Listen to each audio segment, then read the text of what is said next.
ବଉଳା ବେଲି ଗୋଟେ ଗାଈ ଥିଲା। ତାର ଗୋଟେ ଟିକି ବାଛୁରୀଟା ଥିଲା। ସିଏ ସବୁଦିନ ଜଙ୍ଗଲକୁ ଚରିବାକୁ ଯାଏ। ଦିନେ ସିଏ ଜଙ୍ଗଲ ଭିତରକୁ ପୁରା ପଳେଇଲା। ତାକୁ ଗୋଟିଏ ବାଘ ଦେଖାଗଲା। ବାଘ କହିଲେ ଯେ ମୋ ଜଙ୍ଗଲକୁ କିଏ ଆସିଲା, ମୁଁ ତାକୁ ଏବେ ଖାଇବି।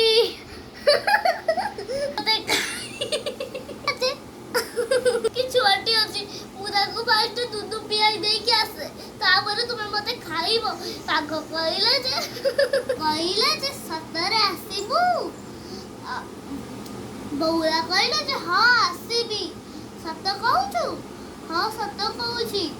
ତାପରେ ବଉଳା ତ ଛୁଆ ପାଖକୁ ଗଲା, ତାକୁ ଦୁଧ ପିଆଇ ଦେଇକି ଆସିଲା। ବାଘ କହିଲେ ଯେ ବଉଳା ଆସିଲା ପରେ ବାଘ କହିଲେ ଯେ ତୁ ଆସିଗଲୁ ତ ଠିକ ଅଛି।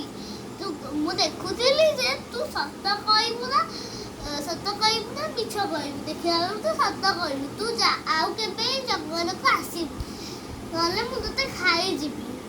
ସତ କହିଥିବାରୁ ବଉଳାକୁ ବାଘ ଛାଡ଼ିଗଲା।